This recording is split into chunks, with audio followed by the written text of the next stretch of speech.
Telugu Desam party చేపట్టిన రా కదిలిరా బహిరంగ సభ నెల్లూరు నగరంలోని శ్రీ వేణుగోపాల స్వామి కళాశాల మైదానంలో ఈ నెల 28న నిర్వహించనున్నారు.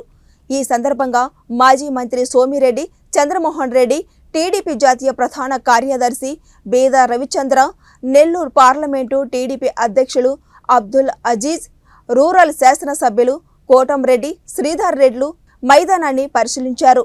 ఈ సందర్భంగా సోమిరెడ్డి చంద్రమోహన్ రెడ్డి మాట్లాడుతూ 28వ తేదీన ఉదయం 10 గంటలకు రా కదిలిరా సభ ప్రారంభమవుతుందని, ఇప్పటి వరకు జరిగిన చంద్రబాబు సభలు ఒక ప్రపంచంలా జరిగాయని తెలిపారు. చంద్రబాబు సభలకు ప్రజలు స్వేచ్ఛంతగా పాల్గొంటున్నారని, వైసీపీ వారిల సభలకు వాలంటీర్లను, సచివాలయ సిబ్బందిని, పొదుపు మహిళలను తీసుకురాలేదని, ఆఖరికి పింఛనర్లకు కూడా సభలకు వస్తేనే పింఛన్లు ఇస్తామని బెదిరిస్తున్నారని అన్నారు. 10 గంటలకి ఇక్కడ ప్రారంభమవుతుంది. మా నాయకుడు హెలికాప్టర్లో వస్తారు. ఇక్కడ చూసుకొని మళ్ళీ పత్తికొండ సభకు పోవాల్సి వస్తుంది. టైం ప్రకారం అన్నీ జరుగుతాయి. ఇప్పటి వరకు జరిగిన సభలు ఒక ప్రభంజనం సృష్టించాయి. వాళ్ళ మాదిరిగా జగన్మోహన్ రెడ్డి సభలకి వాలంటీర్స్, సచివాలయం సిబ్బంది, పొదుపు లక్ష్మి గ్రూప్స్ని ఇన్సిస్ట్ చేసి ఆఖరికి లేటెస్ట్ ఒక మోడల్ వచ్చింది. ఆ పింఛన్లు కూడా ఆపేసి ఆ లారీలు, బస్సులు ఎక్కించుకొని ఆ పింఛన్లు ఇచ్చే పరిస్థితికి వచ్చింది. ఆయన నిన్న సెలవు ఇచ్చాడు జగన్మోహన్ రెడ్డి. ఆయనకి జనమే ప్రచారకర్తలు అంటారు. అది ఏం లేదు, వాలంటీర్స్తో సభలు పెట్టుకోవాల్సిన గతికి వైసీపీకి పట్టింది. ఇక్కడ వాలంటీర్గా జనం వస్తున్నారు, బ్రహ్మరథం పడుతున్నారు. ఇంకా ఫైనల్ 3 మీటింగ్స్ ఉన్నాయి.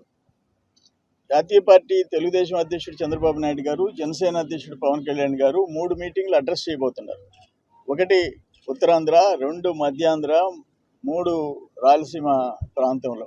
అవి ఇంకా బ్రహ్మాండంగా ఉంటాయి. వాట్ ఎవర్ రా కదిలిరా సభ ఇప్పటి వరకు జరిగినోటి కంటే ఇంకా నెల్లూరులో చాలా బాగా జరిగింది. కోవూరు అనుకున్నాం కానీ 2 సైడ్ల నుంచి నేరో రోడ్స్ అయినాయి.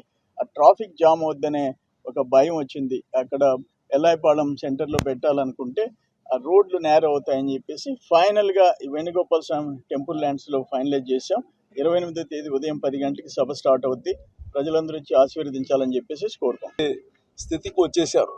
ఇవన్నీ ఇంకా ఎన్నో రోజులు సాగవు. ఇటువంటి అన్ని జులుం పనులన్నీ ప్రజలు దీనికి రేపు జవాబు చెప్పబోతున్నారు. తొందరలో ఎన్నికల్లో జవాబు చెప్పబోతున్నారు. ఇటువంటి పనులు చేసి గతంలో ఎప్పుడు కానీ ఎవరైనా అధినేతలు వచ్చినప్పుడు ఆ పార్టీ వాళ్ళు స్వయంగా ఆ జిల్లాల్లో హెడ్ క్వార్టర్స్లోనూ ఎక్కడ కానీ పెట్టుకునే స్వేచ్ఛ ఉండేది.